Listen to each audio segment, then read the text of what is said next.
Hello, I'm back. Welcome back to .NET Phillies. I am your host with the most, Jared Roberts, and welcome to a very, very, very fun, special episode. Not that special, to tell you the truth. It's just another run-of-the-mill episode. And today's episode, we got obviously headlines. We have the Padres series overview / takeaways. We have another edition of the Minor League Digest. We also have Matt Saporsky's Due to the Week, John's hot takes, and wrapping up with the series preview against the LA Angels, the Mickey Moniak-led LA Angels. But before we do that, I just want to shout out my buddy Liam. So he was at like an expo or something, and then on Saturday FaceTimed me and was like, "Hey, what do you want?" And I'm like, so, and now, I mean, like, it's my dog right there. It's my dude. Marshy. Big Brandon Marsh guy. And if you can see, you can't see it up there. I have a painting of, it's the old school Phillies logo. I think I had it. I don't think it's ever actually been a part of my set. When Ashlyn and I first started dating, she actually painted that for me, and I've had it ever since.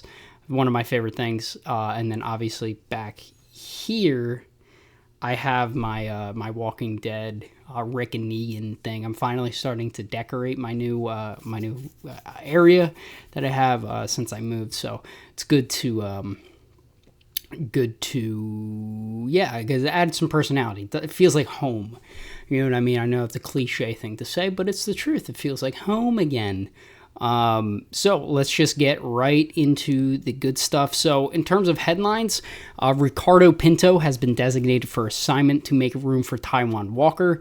Pinto, his story was cute at first, getting stuck in traffic, and then he had the 4-inning save against the, was it the Reds, right? Yeah, against the Reds. And after that, it was just all bad. I honestly think that 4-inning save shot his arm to all hell. Was not very good after that. Really used in primarily mop-up duty and stuff like that. So it was a matter of time. I think everybody and their mother knew that this was going to happen with Ricardo Pinto. I wish him the best of luck, and there's still a very real chance that he is back with the Phillies in AAA Lehigh Valley if he clears waivers. So we have that. And if you see me wiping a lot, I have a window unit in my house, and I have to have it off in order to record this because I tried recording briefly with it on, and all you hear was in the background as I'm talking, and that is very distracting. So I opted to sweat to death for 30 to 40 minutes in order to record all this. I hate the sugary sodas. You just taste it gets in your teeth, and it's not particularly fun. So, like I mentioned, Ricardo Pinto DFA, Taijuan Walker, we saw his first start yesterday, and we'll get to that. Actually, screw it, we'll get to it right now because I forgot we changed up the way we do things. So if you didn't watch the last episode, previously I used to go kind of game by game, breaking down, things that I saw when it pertains to those particular games.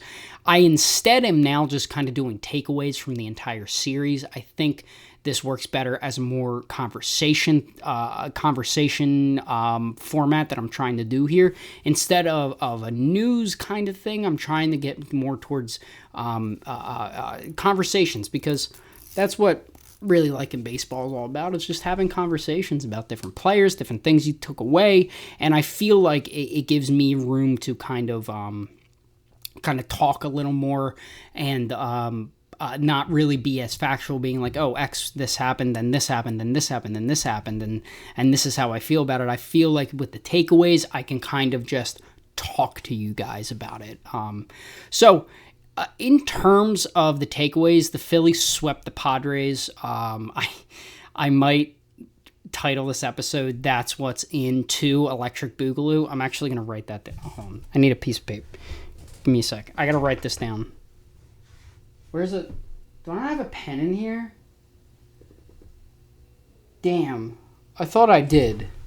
If only there was a device that you could write stuff down with.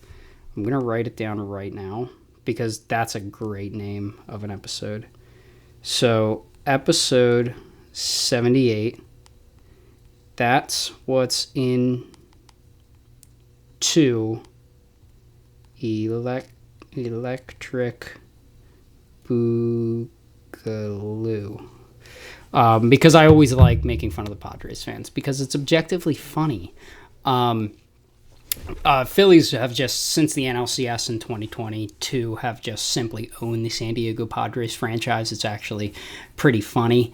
I don't know what the Padres deal is, to tell you the truth. I don't. They have all the talent in the world. You have Bogarts and these guys. You have Bogarts, Tatis, Machado, Cronenworth. Who's that center fielder? Their rookie center fielder. God, it's hot in this freaking room right now. They have talent and they have pitching. It's just, I don't know. I think it's a culture thing with them. I think it's there's no real leader there. And you had that same problem kind of with the Phillies up until, obviously, Harper was the leader. You look to Harper to be the leader of this Phillies team. But he is, but you look at the vibes guys like the Schwarbers, the Stubbs, the Casty, and then mixed with Bohm. And it's just a good mesh of guys where here, it kind of just feels like mercenaries. It's kind of just like, sign this guy, trade for this guy, trade for this guy. Let's just get all the big names here, and everything will fall into place after, where not really. You need like clubhouse guys. You need good chemistry, and it seems like the Padres don't have that and haven't had that really since the 2022 playoffs when the Phillies like throttled them in the playoffs. So there's that, and you look at a guy.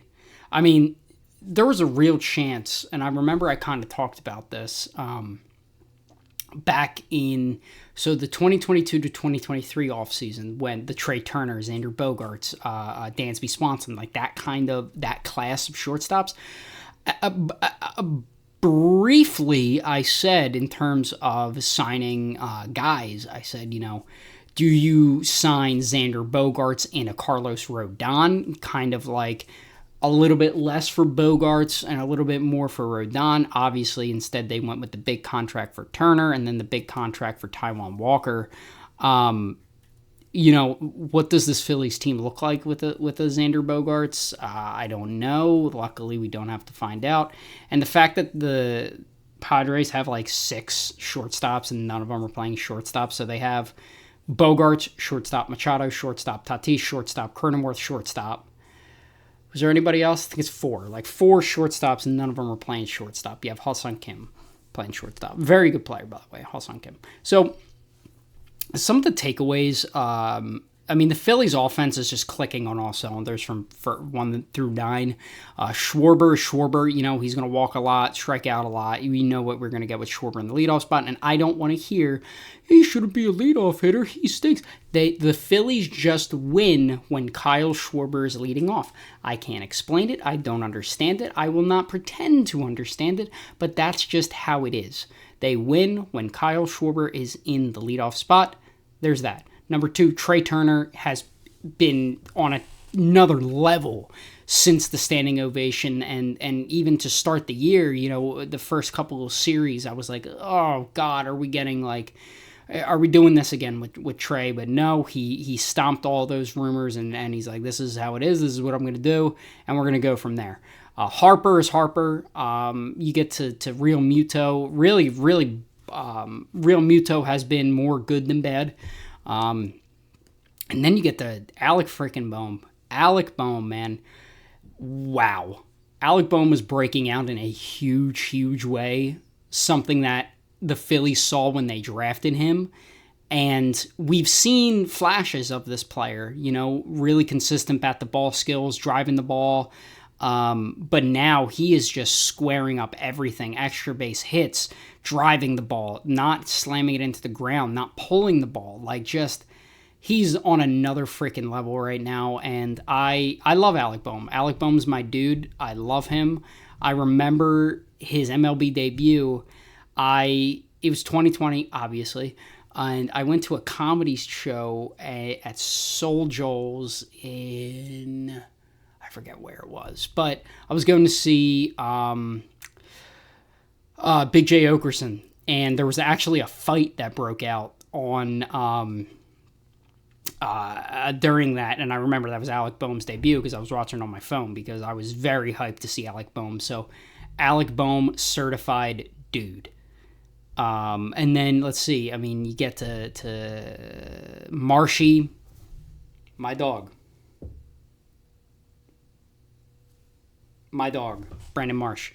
Then you get to Casty, and I mean, Casty worked 3 walks yesterday, and those at bats were incredible. I think it comes down to Casty just literally don't swing the bat and just sit fastball and don't swing otherwise.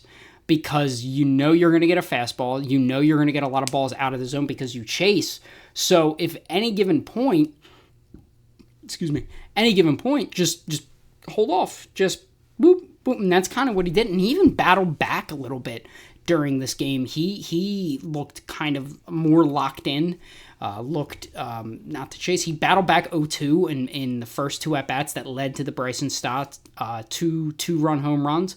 He battled back, and that's huge for him because we know the player Castellanos is. Everybody and their mother knows what kind of player Nick Castellanos is, and it was good to see him kind of break that, kind of go against the grade and really like hunker down. I'm going to take some pitches here, work a good count.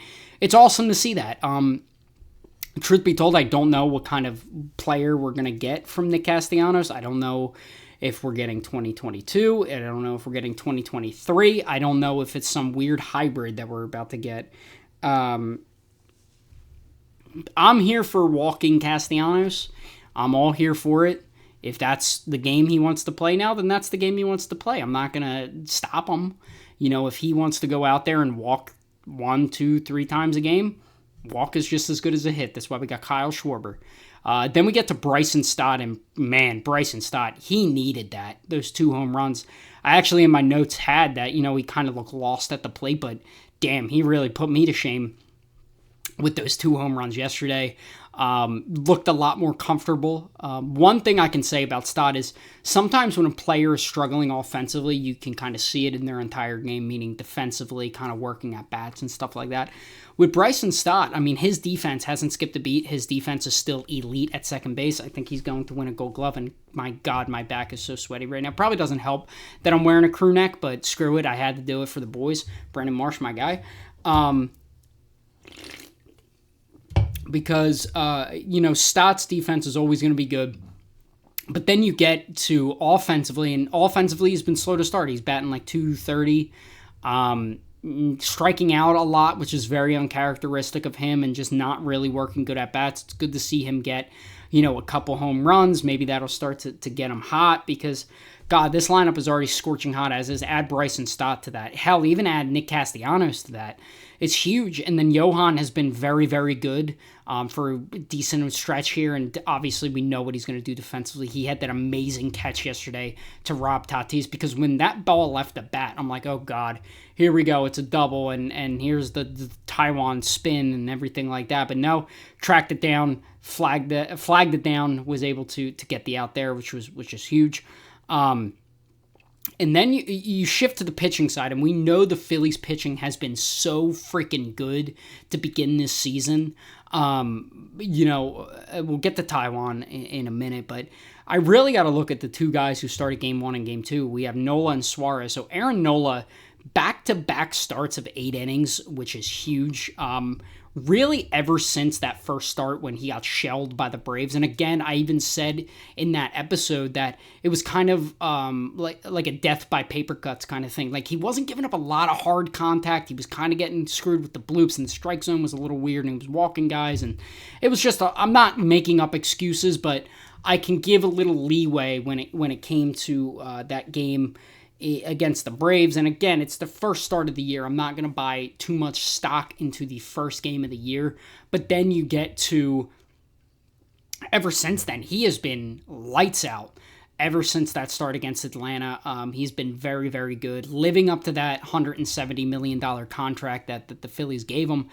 And this is kind of what we envisioned going into this season. Like, we knew this Phillies rotation was going to be good with Nola and Wheeler, but you're having breakout campaigns by Ranger Suarez. Turnbull has been excellent. Sanchez has been more good than bad. We got to keep an eye out tonight, actually, with Chris Sanchez, because I have a sneaking suspicion that if he doesn't perform well and Turnbull does, that Turnbull is going to stay in the rotation and Chris Sanchez is actually going to be put into the bullpen. And I understand we don't need another lefty in the bullpen, but listen, you got to ride the hot hands of these guys, and if Turnbull again turns in a very good performance tomorrow, you can't not put him in the bullpen, or excuse me, in the rotation. It has to be him in the rotation. So we knew what this rotation was capable of, and they're living up to the expectations that we as fans and kind of the media kind of set for them. But then you get to the main event here, Ranger freaking Suarez, man. What else can you say about Ranger? I mean, I've never trusted a pitcher more in my life than I trust Ranger Suarez on a night in, night out basis. And he just pumps the strike zone, not afraid of guys. Heartbeat is 0 at any given moment. He's so cool and calm and collected on the mound, man. He is just so stinking good. And it's awesome to see. I made a TikTok about this a couple weeks ago about Ranger kind of breaking out and starting to become, 1A, 1B, and now we have a 1C, a really true three-headed monster at the beginning, at the top of this rotation with this Phillies staff.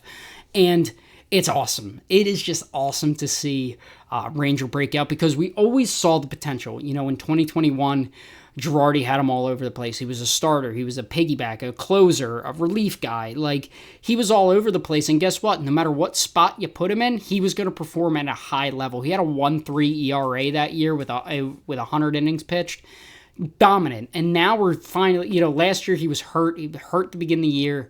And we kind of didn't really see him live up to that potential. But now, fully healthy, full healthy spring training. We're finally seeing in 5 starts having a 1.2 ERA.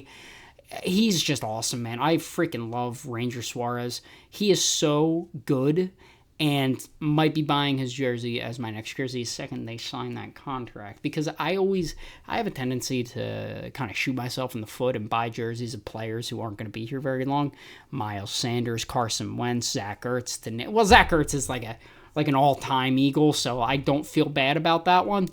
But point is, the second they extend Ranger Suarez, add the cart for his jersey. Probably cream. I like the cream. I only have a cream Real Muto one, so I would love to add to that. That'd be pretty neat, pretty nice. To kind of piggyback off of breakouts, Alec Bohm. Alec Bohm just named NL Player of the Week this week. He's hitting like 500 this week, tearing the cover off the ball, and I kind of touched on it in the opening, talking about this series of Alec Bohm, man. Like, it's awesome to see how far he's come, because when the I bleep and hate this place happened, it could have gone one of two ways. Option A is obviously the way it's turned out and becoming, or option B is when he doesn't talk to reporters, kind of like a Carson Wentz situation, and kind of works his way out of Philly. He gets traded for peanuts at the deadline in 22, and who knows what happens after that. And it's just the turnaround and just everything about Alec Bohm is just so awesome to see. I love Alec Bohm. I love Alec Bohm. He's my dude. I kind of talked about it a little bit at the beginning, but I mean, hitting 350 on the seasons, him with runners in scoring position for his career is insane numbers, and he just continues night in, night out, day in, day out basis to get better. He betters his game. Okay, I had a 1-for-4 game. What did I do wrong, and how do I get better? He works on that. How, defensively, Alec Bohm is a very good defensive player, and I'll say it. I don't care. I scream it from the rooftops. Alec Boehm is a very, very good defensive third baseman. I don't care what the nerds say. I don't care what XFIP. I do not care. I watch this guy play in a night in, night out basis every single night, and the strides that this man has taken defensively need to be, it's just, you got to give a shout out to Bobby Dickerson, the Phillies infield coach, because the work that he has done with Alec Boehm has been incredible. Every time back in 2020 to 2021, even the beginning of 22, anytime a ball was hit to Alec Boehm, my heart would sink going, oh God, what's going to happen? He was bad defensively.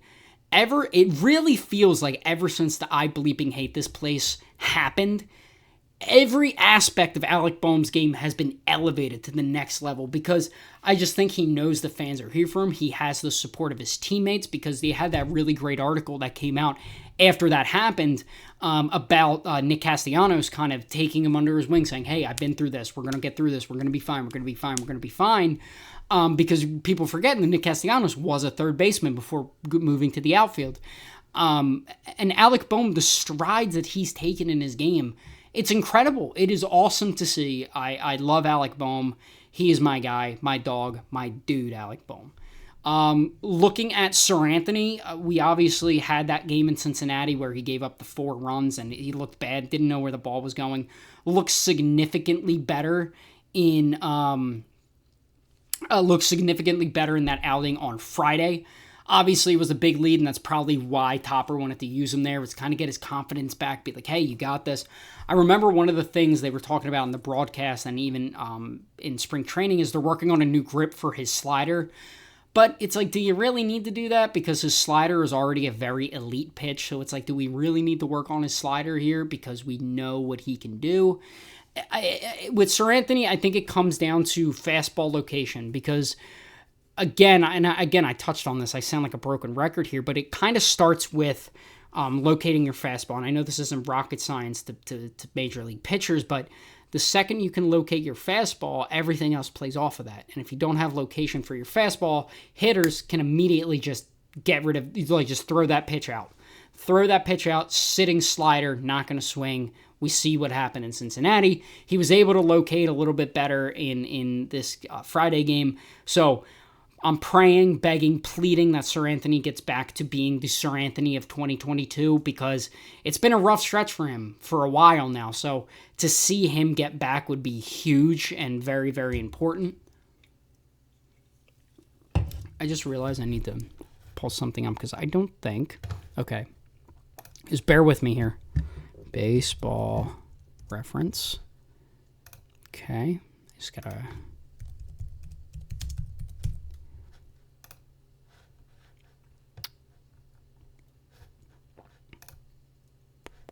Okay. Any Hoosers. I kind of touched on this a little bit, but Bryson Stott really looked better. Even, he was hitting the ball well, wasn't striking out that much, had the 2 homers yesterday. Just looked a lot more comfortable in his own skin, looked a lot more confident, looked a lot just like Bryson Stott, because we know who Bryson Stott is. We know he is a much better hitter than what he has done so far, and you can see the sweat starting to form on me because it is like 90 degrees in this room right now. So if I cut this a little short, you know why, but I'm for the boys. I'm gonna get past it. I promise. Looked much better. Brandon Marsh has just continued. My dude, Brandon Marsh, just continues to be just so freaking good and valuable to this Phillies team. He returns to Anaheim for the first time since being traded, so that's going to be weird for him. I think that trade with the Angels, I believe it was Logan O'Hoppe for Brandon Marsh. I think that is one of the rare instances of a win-win trade. It was a good trade. We love Brandon Marsh. Brandon Marsh was kind of talking about his relationship with Alec Boehm and saying, like, he's my best friend, like, we're inseparable, and just the cultural impact that he has made has been awesome. Love Brandon Marsh. The Phillies defense, I kind of touched on it a little bit with Alec Boehm. The Phillies defense has been very, very good for an extended period of time. Yes, I know they had that game in Cincinnati, but every great defensive team is going to have a game like that. Boehm's been incredible. Turner's been better. Stott's always locked down. Harper, Gold Glover, Real Muto, you know what you're going to get. Marsh, incredible. Center, Johan Rojas, incredible. And even right field, Nick Castellanos is very solid out there. I'm not going to say he's great. Excuse me. I'm not going to say he's great. I'm not going to say he's not bad. He's fine. He's fine out there. I trust Casty. One of the unsung heroes of Game 2... Was it Game 2? Yes, Witt didn't play. Game 2 was Whit Merrifield. Phillies... So, I forget what inning it was, but he hustled out a double play. Or was it yesterday? Was it yesterday? Did Witt play? Hold on. Hold the phone. I don't want to... Yesterday. Did Whit Merrifield play yesterday? I honestly forget. No. So it had to be... Yes. Right? Yes. Okay. It was Saturday's game. Saturday, Whit Merrifield started. It was a lefty on the mound, so obviously there... I'm sorry. It was Dylan Cease on the mound, and Whit was the most experienced with Dylan Cease. And then one of the innings, there was a double play. Whit beats it out, and then, they get on. Schwarber gets on, and then there was a little grounder by Turner that... Witt was able to beat out because the third baseman waited for it, and Witt was able to beat him to the bag, led to a run. Witt's been playing very well. He's been playing very smart baseball when he is playing, and he hasn't played that much, obviously, and he knew signing here he wasn't going to be playing much, so it's good to see him playing the baseball standard that we know Whit Merrifield is capable of. It's very good to see. He's been turning it around offensively. Defensively, he's always been solid, so good to see him. So let's get to Taijuan Walker. Oh my God, it's so hot. I'm not going to turn it on. I really want to turn it on, but maybe I'll turn on the fan. Hold on. Because I kind of want to turn this off, but let's get this going. Okay, so hopefully that'll get some air in here. So Taijuan Walker. Obviously, I'm anti-Taijuan. I think a majority of Phillies fans are anti-Taijuan Walker being in this rotation, but obviously, well, not obviously, because they're trying Turnbull out again. It's a lot much harder decision than just here. Turnbull, thanks for your contribution. Taijuan, take it. He wasn't awful. 6 1/3, 6 runs, I know looks bad. However, in that seventh inning, he shouldn't have been out there. The second he got into trouble, he should have been pulled. Hoffman should have been in there to face the pinch hitter. So I don't necessarily blame Taijuan for those 3 earned runs in the 7th. I really blame Topper more so than Taijuan. And I think a majority of Phillies fans do, because they just look at the box score and be like, 6 1/3, 6 earns, should have been, blah, blah, blah, blah, blah. Taijuan was a lot better than I thought. I think he earned his next start. Now, this next start is going to be huge because, like I mentioned, if Spencer Turnbull goes out and does what we know Turnbull can do, does Taijuan go to the bullpen and does Sanchez stay? Like, there's a lot of if factors here because I really don't think the Phillies thought Spencer Turnbull was going to be as good as he has been. Because even if he was sitting at like a 3.5, 3.7, I'd be like, all right, let's see what Taijuan's got. You've been fine, but let's see what Taijuan. Turnbull has been dominant, and he has earned that spot in the rotation over Taijuan, in my opinion, and I think in opinions of a lot of Phillies fans. So what I think they're going to do is kind of like tryouts here with Chris Sanchez, honestly, I think is on the chopping block in terms of his rotation spot.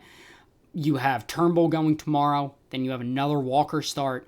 Then after you see the results of those 3, now how do you assess them? My only hesitation is Turnbull and Sanchez are going up against significantly lesser opponents. Excuse me, Ashlyn's calling me.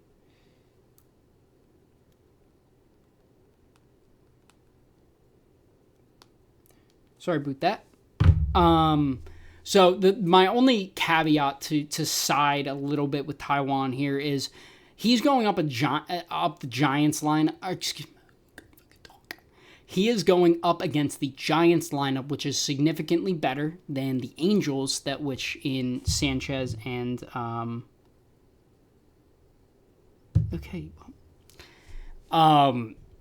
so that's my only hesitation to kind of jump to conclusions, because Taiwan is facing a significantly better opponent in the San Francisco Giants in terms of lineup.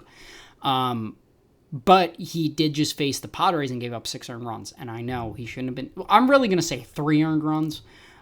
Even then, like, he kind of got pinched there. So I don't know. I think Taiwan has earned one more start because he kind of got screwed over in his last start twice. That led to those 6 runs. And I understand the argument to that as well. You're a pitcher. You should be able to work out of those situations. So I digress. One other note of takeaway that I had from that Padres series was the use of Junior Marte. Very interesting for Topper to go to Junior Marte when that bullpen is fully rested. So it definitely was a choice to go to him in that instance. Junior Marte, up to this point, has pitched extremely well, so I think he has earned at least a chance in those big spots. Truth be told, I hated it initially. I think he did a very good job of working through that lineup in a high leverage. I mean, the Phillies only had a 2-run lead at that point. So, very interesting choice to go with Junior Marte over a Kerkering or a Soto. Well, not a Soto, but a Strahm, literally anybody else other than Junior. So, shout out to Marte. You know, if we can get him in higher leverage situations and perform well, it's another arm to the bullpen, man, because we know what Junior can do. We've seen stretches of it. Yes, we've seen the inconsistencies with the long ball and walking guys, but like I mentioned previous episodes, it kind of seems like he ditched a little bit of velocity for more control, which is big for a guy like him. So very interesting to see him go into the 8th inning, and like I said, I thought he performed very well given the circumstance. So, you know, Phillies sweep the Padres. Excellent game. They just went out, took care of business. Like, this team just takes care of business. They beat the teams they are supposed to beat and can go toe-to-toe with the best teams that we have in baseball. Like, they have the 3rd best record in the league right now. So it's awesome. Like, this Phillies team is so freaking good. Like, they finally got the memo that they don't have to start out slow every year in order to get going a little bit. So very good to see. Now moving on to the minor league digest. There's a few things I want to talk about. So George Klassen, I mentioned him a couple episodes ago. It just continues to break out. Has yet to allow an earned run. I think it's in 27 innings. He's looked dominant, so he's officially untouchable. I saw Jack Fritz tweeted that out, so I'm like, you know what? Yeah, George Klassen, untouchable. Michael Mercado, another guy that I mentioned before, looking like the steal of the century. They took him from the Rays for basically nothing. 13 innings and 0 ERA. So I'm sure at some point we will probably see Michael Mercado this season if he continues to perform the way he is in Lehigh Valley right now. Kind of looking at the higher grade guys, we have Aiden Miller is hitting .327 with an .898 OPS. So very, very, very, very good Aiden Miller. And my manager, John, brought this up, a great point of, you know, once Schwarber goes, I can see them transitioning Bryce to DH, having Alec Boehm move from 3rd to 1st, and then Aiden Miller being their everyday 3rd baseman. So that could be a very real... Oh, did Boehm just do something? Hold on. The game is on as I'm recording this. Did he just do something? Dude. Hold on. Okay, no, never mind. Alec Boehm, 2-run single. So, Phils are crushing it right now, and I'm missing it, but I'm recording this because I need to. Yeah, Aiden Miller, dog. One prospect that I've never heard of, but is actually tearing up in high A right now. That is Keaton Anthony. I believe he was undrafted. I did not see anywhere where he was drafted, where he came from. Like, I looked everywhere, so I'm assuming he was just signed undrafted. Currently hitting .311 with an .824 OPS, so kind of sneaky pop, first baseman, potential trade candidate. So we'll see. Then looking at some of the higher grade guys, Mick Abel hasn't looked great, 17 2/3, a 5.6 ERA, so not great, not what you want to see from a top pitching prospect, but again, we're fine. Griff McGarry, 9 1/3 to a 5.79 ERA, so also kind of shaky. Someone who hasn't been shaky is Tyler McKay. Tyler McKay, kind of an under-the-radar guy, was a 16th rounder in 2018, pick 467 overall. In 9 1/3 innings so far, has a 1.93 ERA, throws upper 90s. Looks like he could be in this bullpen very soon. Yeah, Alec Boehm's just on a freaking another planet right now. So definitely could see him very soon. If Sir Anthony struggles, if there's an injury or whatever, they need bullpen help. Tyler McKay definitely could be a guy. Same thing with Griff. Same thing with Abel. We could see these guys. Same thing with Mercado. Honestly, we could see any of these guys at any point this season. So very good to see. Very good to see them just doing well. Now moving on. Matt Saporsky's Dude of the Week. For those of you who don't remember Matt, new to the program, Matt used to be on the pod a lot. Then because of his job at a certain network, can't do it anymore. But in order to keep his spirit here in the hearts of the .NET Phillies listeners, I decided to make him have a Dude of the Week. And because what do baseball sickos like myself and him and you watching this right now love to do is just name random dudes. And his Dude of the Week, Richie Sexson. And he has a quote here, quote, "People forget he had 2 40-plus home run seasons." He definitely juiced. So looking at Richie Sexson over here, and that's kind of what I needed to look up. So Richie Sexson, drafted by the Cleveland Guardians in the 24th round of the 1993 MLB draft, is a .261 career hitter, 306 career home runs across about, 4, 8, 12, 14 years. About a 14-year career. So spent 97 to 2000 with the Guardians, then Indians at the time. Was then traded to Milwaukee, and then spent the rest of the 2000 season until 2003 with the Brewers, then signed with the Diamondbacks, then went to the Mariners, and then finally ending on the New York Yankees. His best season, that was in only 49 games. Let's see. 162. So his best season definitely was the 2003 season. Played all on 162 games for the Brewers. Hit .272 with a 927 OPS and 45 home runs. Finished 12th in the MVP. Who was ahead of him? That was in... Who was ahead of him? Barry Bonds. That's who.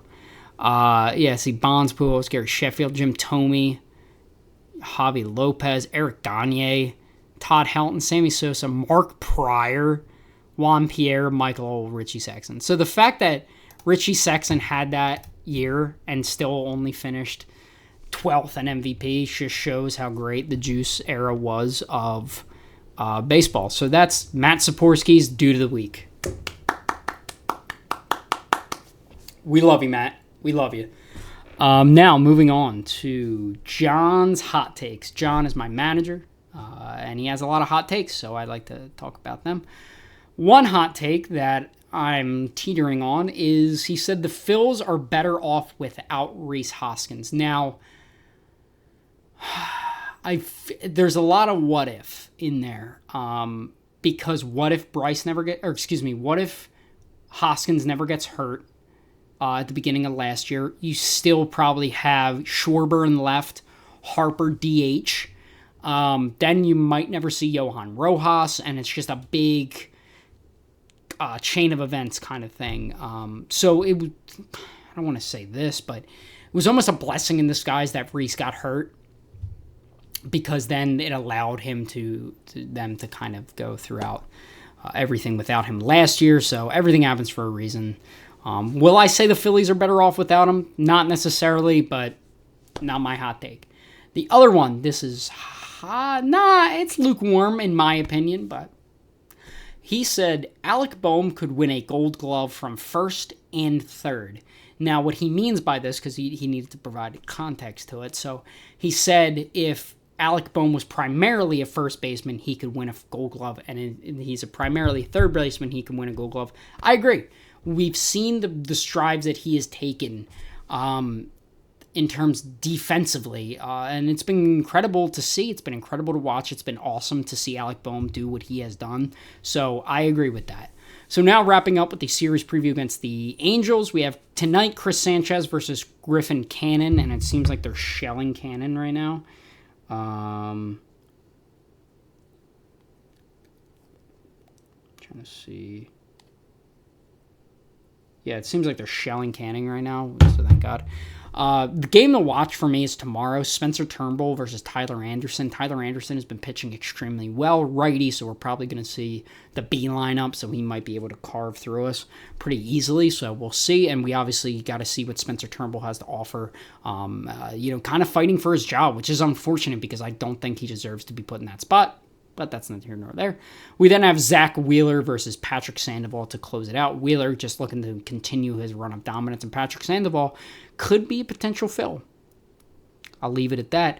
But thank you guys so much for watching, listening, all that stuff. If you like what you see, go ahead and subscribe, leave a comment, like, and then follow all the socials down below.